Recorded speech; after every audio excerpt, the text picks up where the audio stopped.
Bonjour, bienvenue à cette nouvelle édition des Mardis de Riche. Je reçois Julia Thomasso et on va parler des négociations entre l'Iran et les États-Unis sur la question nucléaire. Surprise quand même, on pensait que Trump pouvait bombarder l'Iran, lui qui avait déchiré le premier accord signé en 2015 par Obama. Et en fait, il ouvre des négociations avec l'Iran sur les mêmes sujets. Alors, c'est vrai que ce revirement stratégique de la part de Trump est assez étrange et surprenant de la part pour la communauté internationale. On peut penser que c'est un paradoxe, car il avait qualifié l'accord de pire accord de l'histoire de l'accord d'Obama, donc le JCPOA signé en 2015. Mais pour Trump aujourd'hui, ce qui est intéressant de considérer, c'est que pour lui, cet accord serait vraiment un deal Trump qu'il aurait négocié lui-même, qui serait plus contraignant pour l'Iran et qui serait meilleur que celui d'Obama. Et donc, justement, ce qu'on constate aujourd'hui sur les États-Unis, c'est que la situation aujourd'hui et la situation géopolitique avec l'Iran serait peut-être plus favorable pour les États-Unis de négocier un accord aujourd'hui parce que le rapport de force serait meilleur qu'il était en 2015. Donc ça, on peut regarder justement, c'est assez discutable finalement parce que d'un côté, l'Iran est plus proche du seuil du militaire nucléaire de 90%, parce qu'il a enrichi son uranium à hauteur de 60%.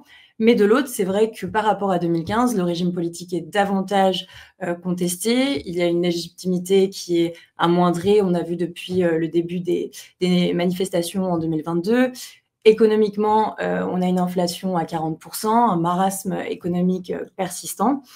Donc c'est vrai que la décision de Trump de renégocier ou de reprendre les négociations sur l'accord aujourd'hui est pour les États-Unis peut-être plus intéressant pour eux. Mais qu'est-ce qu'il pourra obtenir de plus que d'Obama l'avait obtenu? Justement, c'est vrai que vu de l'extérieur, ça fait un petit peu un accord de Vienne bis finalement sous un autre nom s'il arrive à être négocié.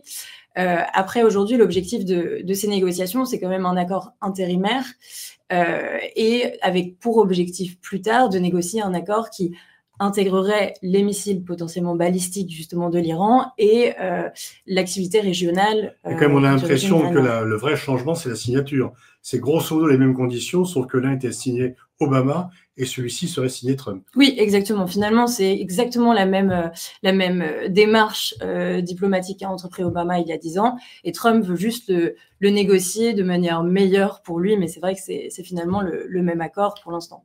Alors, ce qui a changé aussi, c'est peut-être l'attitude de l'Arabie Saoudite, qui était très hostile à un accord en 2015, qui depuis s'est réconcilié avec l'Iran et qui semble plutôt pousser un accord pour éviter un embrasement de la région et des bombardements sur l'Iran. Est-ce que le facteur saoudien a beaucoup compté?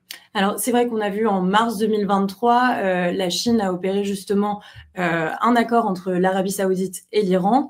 Les États-Unis ont été complètement écartés de ces négociations et de cet accord.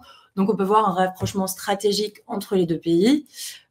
Aujourd'hui, je pense que le facteur saoudien est évidemment important et on sait que Trump est proche de MBS dans sa politique régionale dans la région. Après, c'est vrai que c'est intéressant justement de regarder justement ce qui se passe aussi avec Israël de l'autre côté, parce qu'on peut se poser la question, quel serait l'impact finalement sur la relation américano-israélienne, alors même qu'on sait que le cahier des charges d'Israël est très strict et les exigences sont nettement plus strictes aujourd'hui qu'il y a 10 ans. Alors en fait, Israël est toujours opposé à l'accord, même si Netanyahou n'a pas voulu heurter Trump et le prendre de face par prudence diplomatique. Mais est-ce que l'on peut dire que dans la circonstance, Trump a fait un choix saoudien plutôt qu'un choix israélien? On pourrait dire ça. Après, je pense que c'est vrai qu'il n'y aurait pas d'accord signé aujourd'hui sans l'aval tacite d'Israël. Si on regarde aujourd'hui la relation entre Trump et Israël, il y a quand même une relation proche.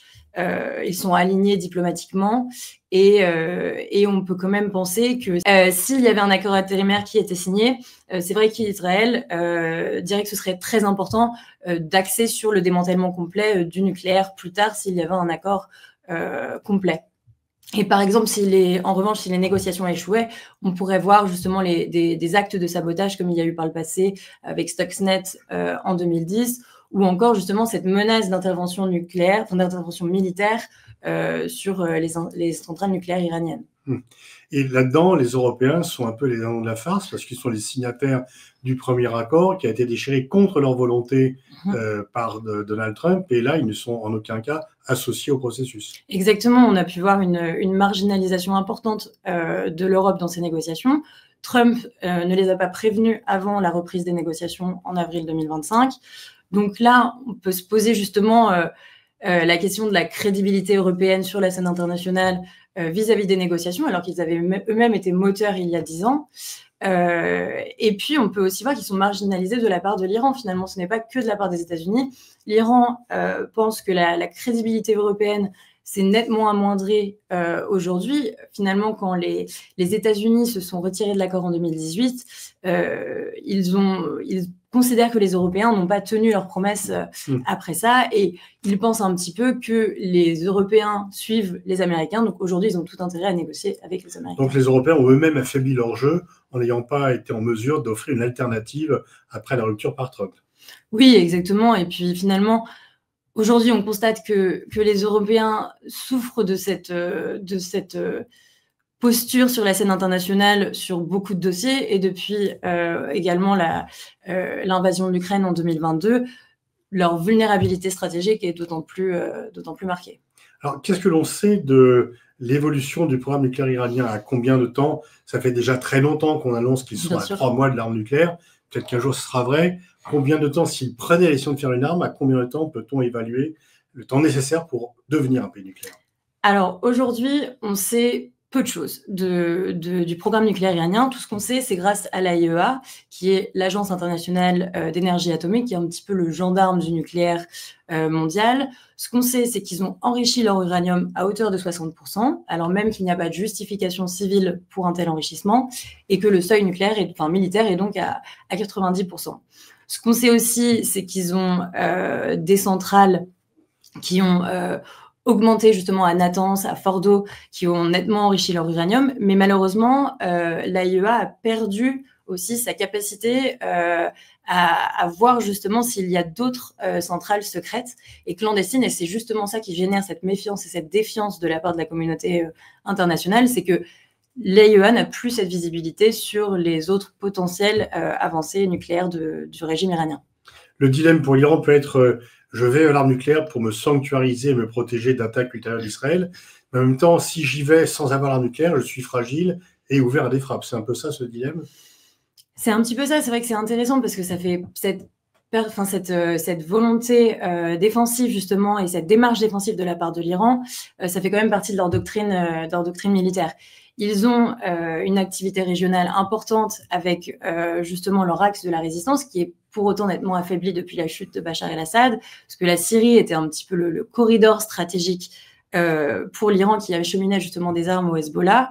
Aujourd'hui, ils ont perdu ce corridor, et donc on pourrait penser que le nucléaire, pour eux, une espèce d'arme, s'ils militarisaient leur programme nucléaire, ce serait pour eux quelque chose qui serait beaucoup plus fort, qui pèserait dans le jeu justement des puissances et de la menace avec Israël et les États-Unis.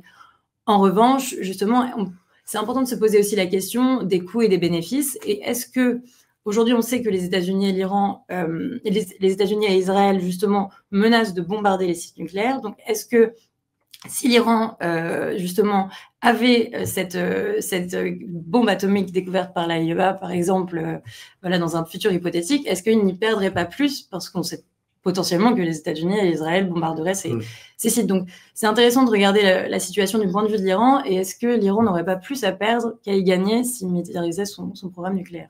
Merci Julia de nous éclairer sur l'état des négociations entre Washington et Téhéran.